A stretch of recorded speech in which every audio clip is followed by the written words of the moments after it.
What's up, guys? Andy Bean with Beanero Outdoors, and guess what season it is now? It is fishing season. It's almost summer, it's warmed up, and we're going to get out there and catch some trout, and later on in the season catch some bass, do a little bit of fishing. I've got a bunch of videos upcoming and planned, but this one is catch and cook. This goes out to some of my viewers who have been asking for some trout catch and cook. So this one's for you guys. Pass it on, spread the word about my channel, like, comment, and subscribe. And again, thanks for all the support. Enough chit chat. Let's get out there and enjoy the video. All right, so we're using a #1 MEP spinner, and y'all are probably it's silver. Y'all are probably like, why is he using a MEP spinner? Because it works. This is a catch and cook. It's not catch and starve. So yeah, first cast.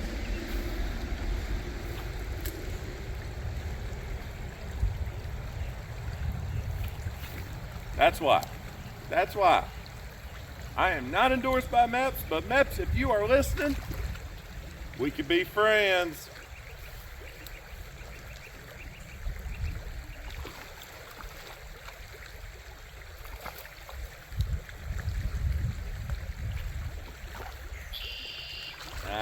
He's kind of little. I want him to grow. I don't want to keep him. I don't want to keep something that's too big. I don't want to keep something that's kind of small. This is smaller for me for this stream. So I'm gonna let him go. When you're letting go of fish, if you've watched my other videos, never take the trout's body out of the water. It'll put them into shock. Them and pike produce a slime. Just bring them to you. Reach down. Come on. There we go. You just reach down, keep their body in the water, just unhook them. Don't touch them with your hands because humans have oil on their hands. We produce it off of our bodies just like they produce that slime. And I've hooked myself. But now, if you handle them, there's more of a chance that you're going to kill them. Trout are very sensitive, very, very sensitive. So let's try to get a good eater. That one was too small. He was about like that. Some people would have kept him, but I'm not.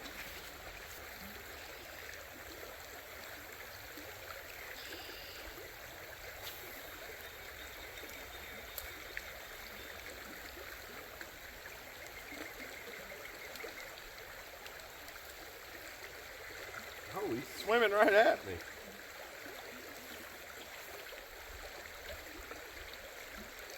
Yeah, now this one, he's not too big. He's good size. He's good for eating.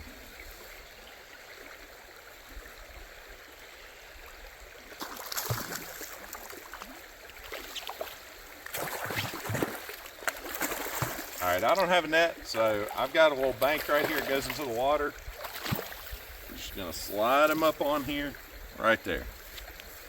Get them unhooked. So I'm gonna gill him. What that means is I'm gonna bleed them out. Bleed your fish when you catch them because that gives better quality of the meat. So what I'm gonna do is turn them upside down. Usually they'll calm down when you do that. Put my hands right in there. I'm gonna put my thumb right there. And then I can't go into the rest of the detail, but so what it does whenever you do that is when you pull it back, it breaks like that fish's spine right there, but it pops the gills and it bleeds that fish out. Now I can't go into full detail because, like I said, YouTube will demonetize the video.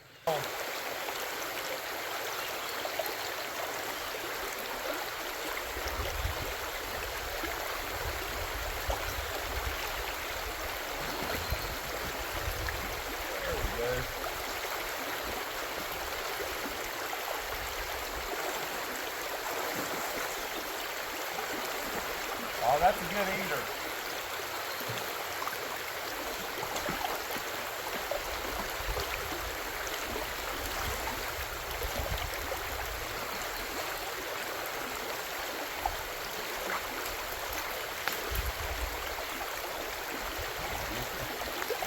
Oh, them are pliers.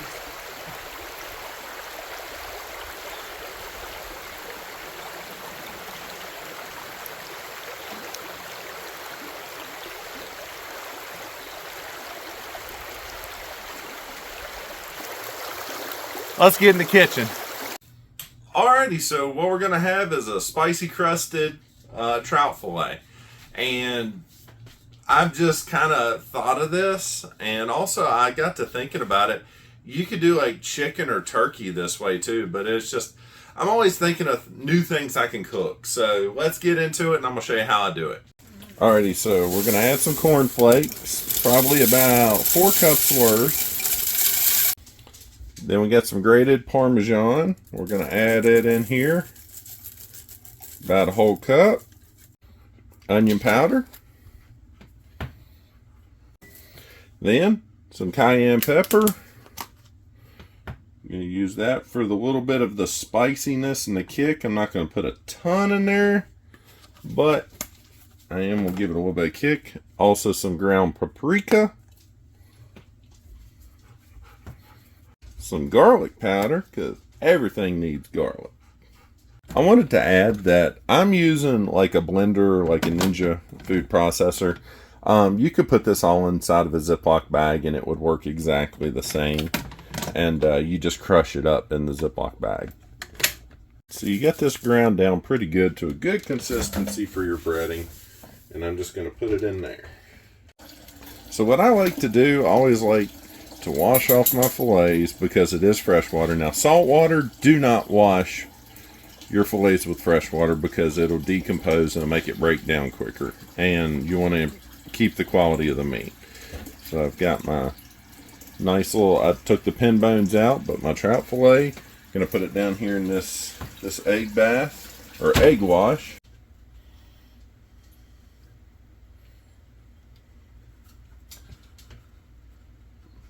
Put it right down in there, cover it up.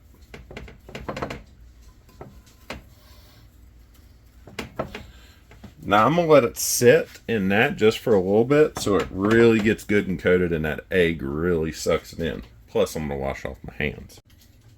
Now that fish is right in there, we're going to transfer it over to the plate. And we're just going to let it sit there for a little bit, and we're going to repeat the process of all the fillets. Alright, so we got these transferred to the plate. I'm going to put this in the fridge just for a little bit because the reason for doing that is your fish is already starting to kind of like get soft, and so you want to put it back in the fridge also to allow these crumbs to really adhere to that fillet. Alrighty, so one of the few times you ever see me, normally I just eyeball stuff, but this time I'm actually going to use a teaspoon. So first we're going to put in our honey. We're going to add probably about 1/4 cup. So it's going to be a good bit. Next, we're going to add, now this you can eye it for however spicy you want it. I got some chipotle pepper hot sauce. It's not like screaming, set you on fire, but I'm going to add a pretty good amount. Probably, I would say 5 tablespoons worth. Alright, so about 1/2 teaspoon of onion powder. 1/2 teaspoon of garlic powder.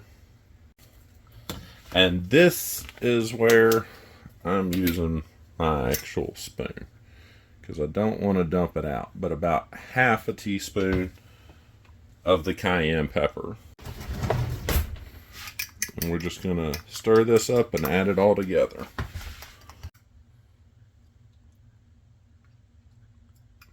Oh, that's perfect. Alright, so we got our oil almost up to temperature. Asparagus is cooking. We got these out of the fridge. We're going to go ahead and put these on. You only want to, just on like a 12-inch pan, just do 2 at a time. Because if you put more than that on there, it's going to bring your pan down on temperature. And you don't want that because it's going to take longer and it's not going to cook it just right and give it that crispiness.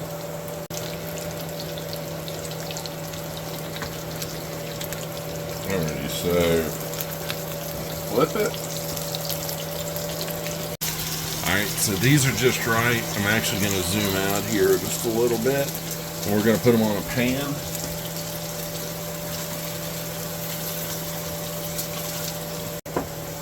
I'm going to put these in the oven just to keep warm. I'm going to put these other ones on there. I'll show you the next step of putting the sauce on. So you can do it one of two ways. You can either pour it on, but I've got a spreader. I'm just going to do this. If I can keep it from moving.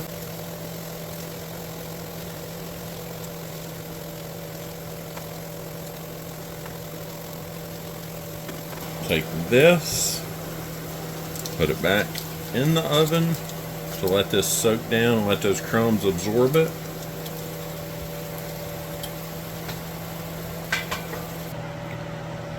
Alrighty, so we're going to take this out of the oven now. Put it right there. And oh man, yes, you can see that glaze on there. Let's see how hot it is. Make sure it's not too spicy.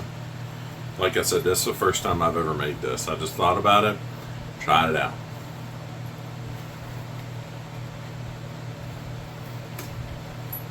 Wow. It's not spicy at all. It's got a kick to it, but you can taste the fish still. You don't have that sauce overpowering it. A little bit of kick right after you're done. You can feel it right back there. But definitely try this. Very good. It's just got a kick, not hot, spicy, but like, comment, subscribe. Hope you enjoy this video. I got several more that are coming out to y'all this summer because it's fishing season for me. So until next time, I'm Andy Bean with Beaner Outdoors, and y'all get out there.